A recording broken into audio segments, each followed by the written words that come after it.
Assalamualaikum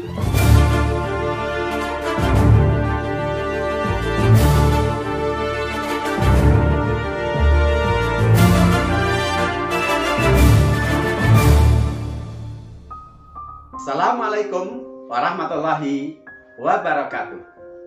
Selamat berjumpa kembali bersama sajian khusus dari sahabat Matematika Channel, serial pembahasan soal-soal PAT Matematika SMP kelas 7. Memasuki episode yang ke-7 sebagai episode terakhir dari paket pembahasan soal PAT ini, kita akan membahas 6 soal. Di dalamnya ada soal aritmetika sosial, ada soal bangun datar, ada soal perbandingan, dan juga materi yang lain di semester 2 ini. Maka mari kita siapkan pikiran, hati, dan diri untuk benar-benar hadir, fokus mengikuti sajian berikut dengan seksama dan sepenuh hati, agar kita mendapatkan pencerahan dan pemahaman yang baik. Dan jika kalian merasa bahwa channel ini bermanfaat, silakan bagikan kepada yang lain, dan juga like, komen, dan share, serta subscribe dan tekan tombol loncengnya jika belum. Itu sebagai dukungan bagi kami, dan kami sampaikan terima kasih. Selamat mengikuti.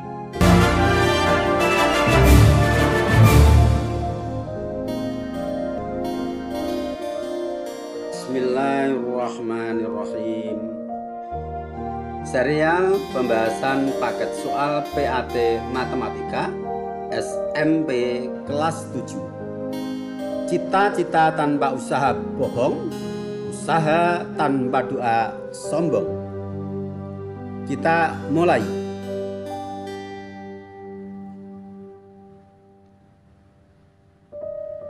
Soal nomor 35. Yanto membeli sepeda motor bekas, kemudian dijual kembali dengan harga 6 juta rupiah. Dari hasil penjualan itu, Yanto memperoleh keuntungan 20%. Maka harga pembelian sepeda motor tersebut adalah titik. Penyelesaian. Harga beli sebagai pokok selalu kita nyatakan dalam persen adalah 100%. Kemudian Yanto mendapatkan keuntungan 20%. Sehingga harga jual dalam persen adalah 100% ditambah 20% sama dengan 120%. Yang dalam rupiah telah diketahui, yaitu 6 juta rupiah. Yang ditanyakan adalah harga beli yang dalam persen nilainya 100%. Yang sudah diketahui nilai rupiahnya adalah harga jual yang dalam persen adalah 120%. Sehingga untuk menghitung harga beli, kita gunakan konsep perbandingan. Persentase yang ditanya dibagi persentase yang punya nilai rupiah dikalikan nilai rupiah yang sudah diketahui. Yaitu harga beli sama dengan 100 per 120 dikali 6 juta. Sama dengan 600 juta dibagi 120, hasilnya adalah 5 juta rupiah. Jadi harga beli sepeda motor yang dibeli oleh Yanto tersebut adalah 5 juta rupiah. Jawaban yang benar adalah option C. Baik, kita lanjutkan.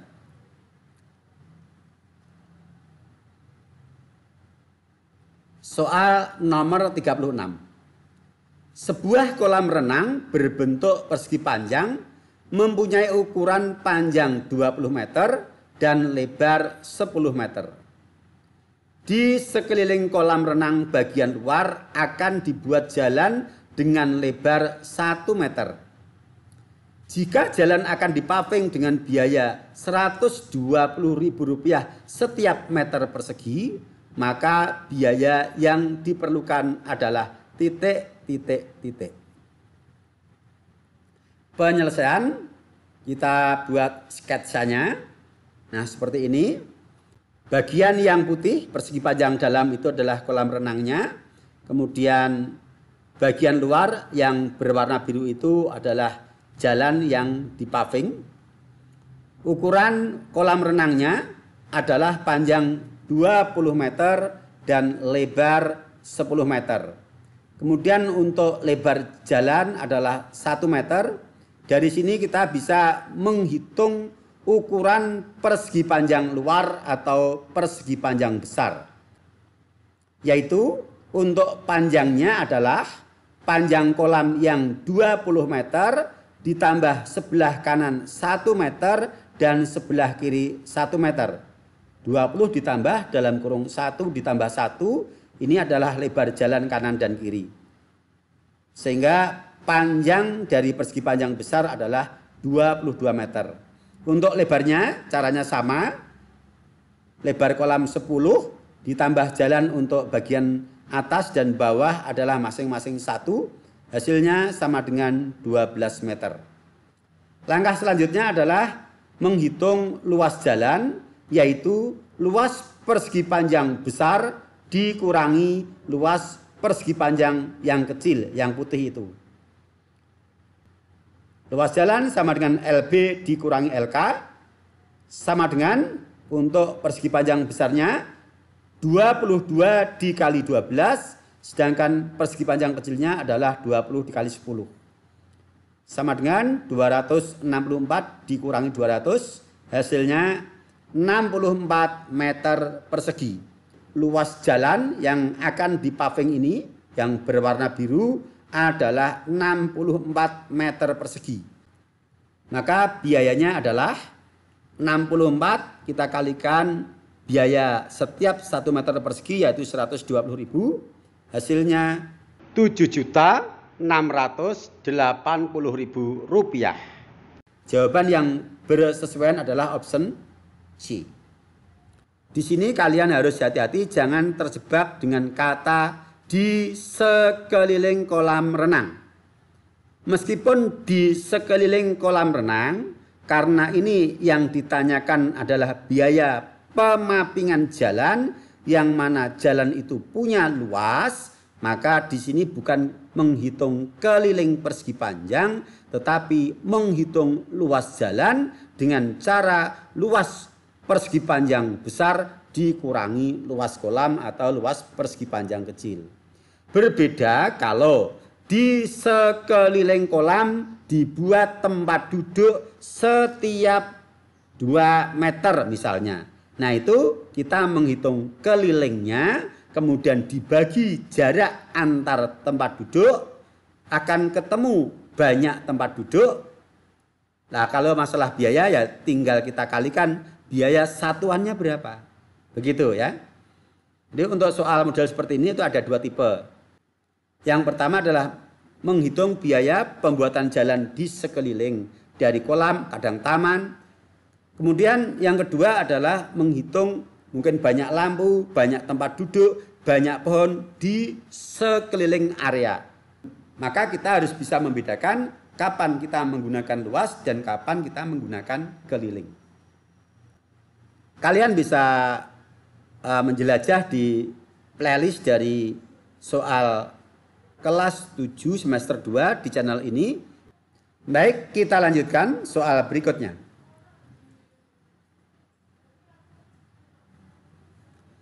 Nomor 37. Kelompok ukuran dari 3 ruas garis di bawah ini yang dapat dilukis menjadi segitiga adalah titik.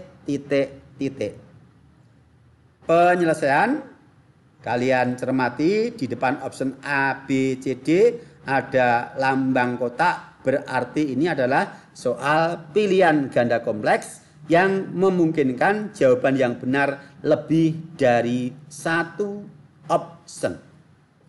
Mari kita selesaikan.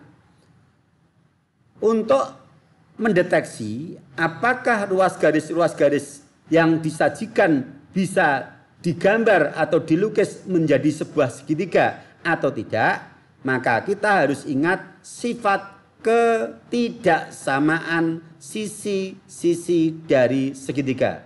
Bahwa pada setiap segitiga berlaku jumlah dua sisi sembarang selalu lebih dari sisi lainnya. Lah, untuk mendeteksi hal itu kita tidak perlu memasangkan setiap dua sisi yang berbeda. Tetapi cukup diwakili oleh sepasang sisi yang bukan sisi terpanjang. Kalau itu nanti jumlah dari dua sisi atau dua ukuran selain yang terpanjang nilainya lebih dari sisi atau ukuran terpanjang, dijamin bahwa pasangan yang lain pasti lebih dari sisi sisanya. Sehingga ketika kita sudah bisa membuktikan bahwa jumlah dua sisi atau dua ukuran yang bukan terpanjang nilainya lebih dari sisi atau ukuran terpanjang, maka ukuran-ukuran ruas garis itu pasti bisa digambar atau dilukis menjadi segitiga. Nah, kita mulai dari option A. Dua ukuran ruas garis yang bukan terpanjang adalah 3 dan 5. Maka 3 dan 5 ini kita jumlahkan, kemudian kita bandingkan dengan 9. Apabila hasilnya lebih dari 9 bisa dilukis, jika tidak lebih dari 9 maka ukuran-ukuran itu tidak bisa dilukis menjadi bangun segitiga. Baik, kita cek. 3 ditambah 5 itu adalah 8. 8 kurang dari 9 berarti tidak memenuhi syarat jumlahnya lebih dari sisi terpanjang. Dengan demikian tidak bisa dilukis. Berikutnya option B. Ukuran dua ruas garis selain yang terpanjang adalah 3 dan 4. Kita jumlahkan dan kita bandingkan hasilnya dengan 6. 3 ditambah 4 adalah 7. 7 nilainya lebih dari 6. Karena hasil penjumlahannya lebih dari sisi yang terpanjang, maka dapat dilukis menjadi bangun segitiga. Lanjut option C. Selain ukuran terpanjang adalah 4 dan 5. 4 dan 5 dijumlahkan hasilnya 9. 9 kita bandingkan dengan 9 adalah sama.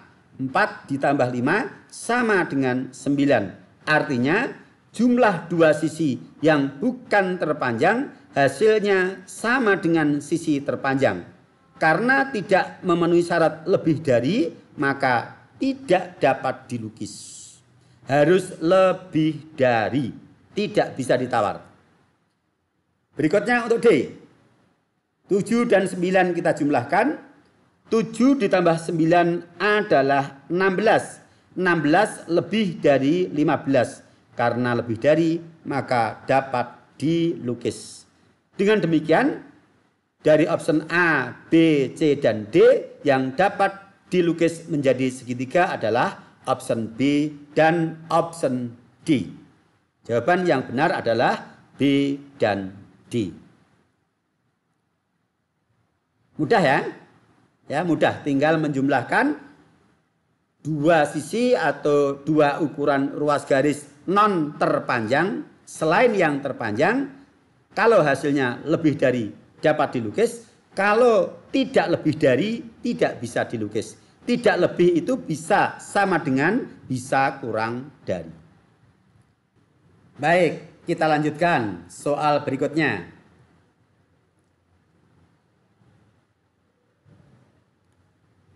Soal nomor 38. Perhatikan gambar. Nilai X sama dengan titik, titik, titik. Penyelesaian. Perhatikan di sini. Nilai X ada dalam 2X min 10. 2x min 10 adalah sudut luar segitiga.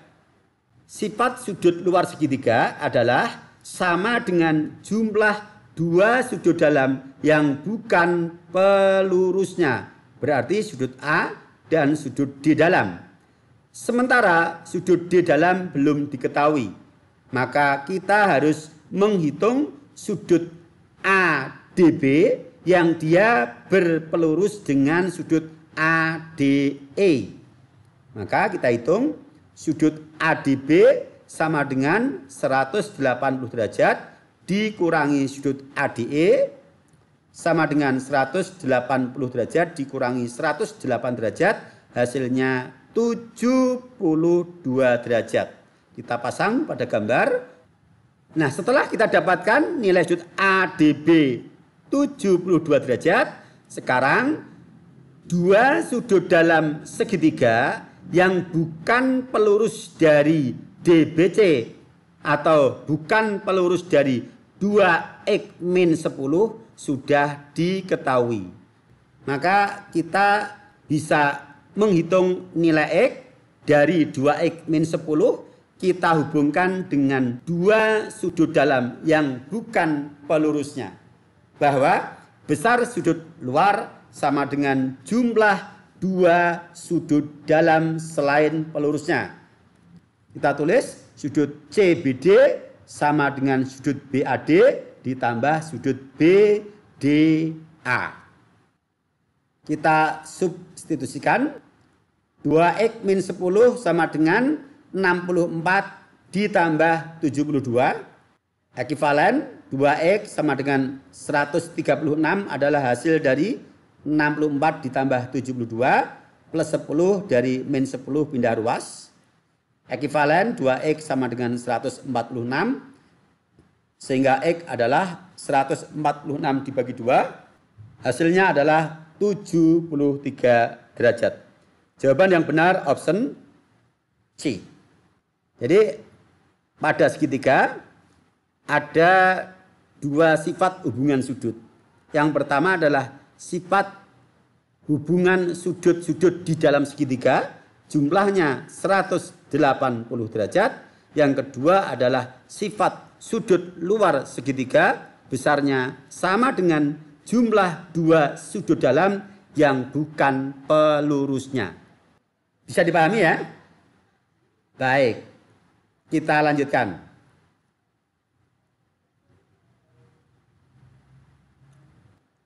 Soal nomor 39. Perhatikan gambar. Tentukan nilai X yang memenuhi. Penyelesaian. Perhatikan gambar dengan seksama. Di sini diketahui bahwa AC sama dengan BC.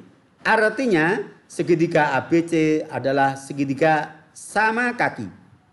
Salah satu sifat dari segitiga sama kaki mengatakan bahwa sudut-sudut alasnya adalah sama besar. Karena kaki-kakinya adalah sisi CA dan CB, maka sudut alasnya adalah sudut yang dibentuk oleh kaki-kaki segitiga dengan alas segitiga. Dalam hal ini, kaki CA dengan alas AB membentuk sudut alas CAB dan kaki CB dengan alas BA membentuk sudut CBA. Sudut-sudut alas sama besar sehingga sudut B sama dengan sudut A, yaitu 2x plus 10 derajat. Kita pasang. Kemudian kita gunakan sifat sudut dalam segitiga, jumlahnya adalah 180 derajat. Sudut A ditambah sudut B ditambah sudut C sama dengan 180 derajat. Sudut A 2x plus 10 derajat ditambah sudut B 2x plus 10 derajat juga ditambah sudut C 40 derajat, hasilnya sama dengan 180 derajat. Ekivalen 2x tambah 2x 4x, 10 tambah 10 tambah 40 adalah 60 sama dengan 180 derajat. Selanjutnya 60 derajat pindah ruas menjadi min. Kita sederhanakan. 4X sama dengan 120 derajat. X adalah 120 derajat dibagi 4. X sama dengan 30 derajat. Jadi nilai X adalah 30 derajat. Ini soal urean ya. Nah, ini yang contoh soal sifat sudut dalam segitiga, jumlahnya 180 derajat. Satu soal lagi.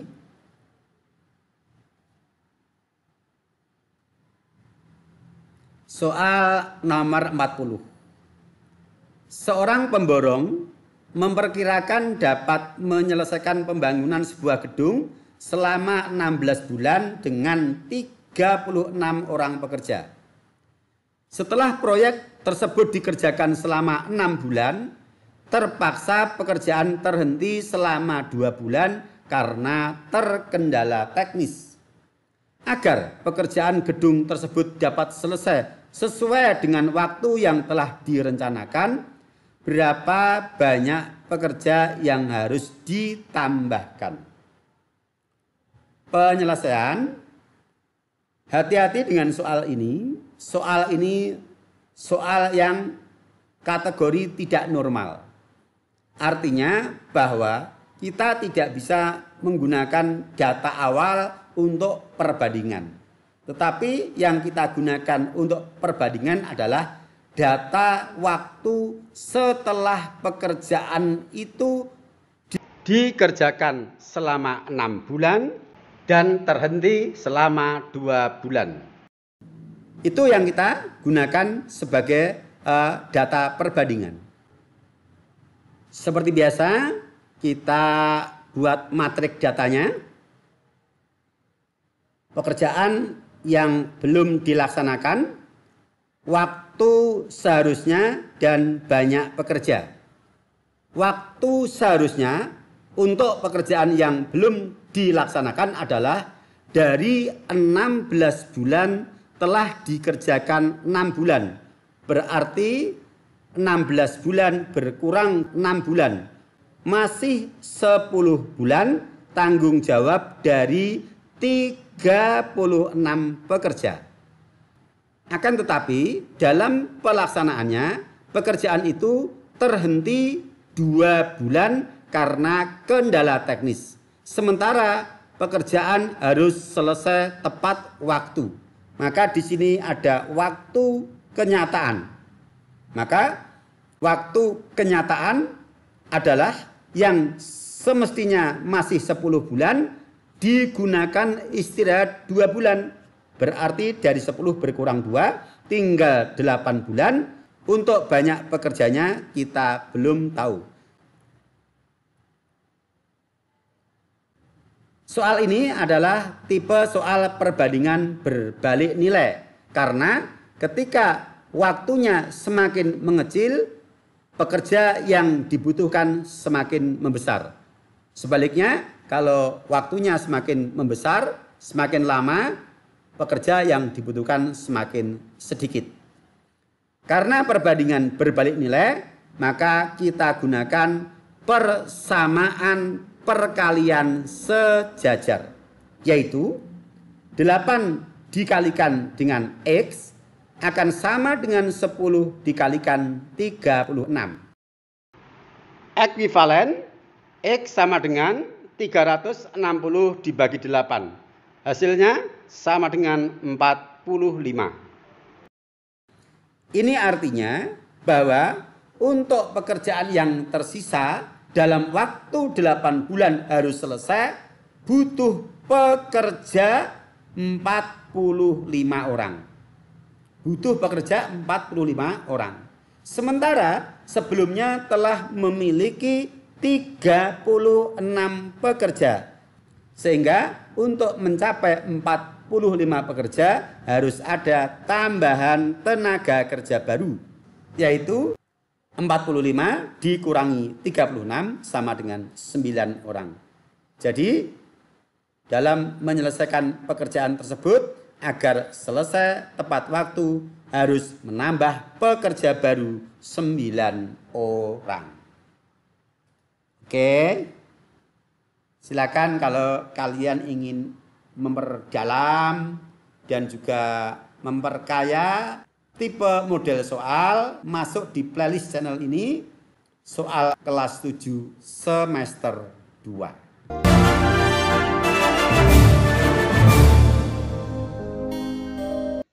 Baik, kita akhiri sampai di sini perjumpaan kita dalam serial pembahasan paket soal PAT Matematika SMP kelas 7. Selamat berjumpa kembali di kelas tingkat berikutnya, di kelas 8. Insya Allah di channel ini sudah kita sajikan lengkap video pembelajaran baik pembahasan materi maupun pembahasan soal dari kelas 7 sampai kelas 9. Sebagai penutup, doa kami sukses untuk kalian dan sampai berjumpa. Assalamualaikum warahmatullahi wabarakatuh.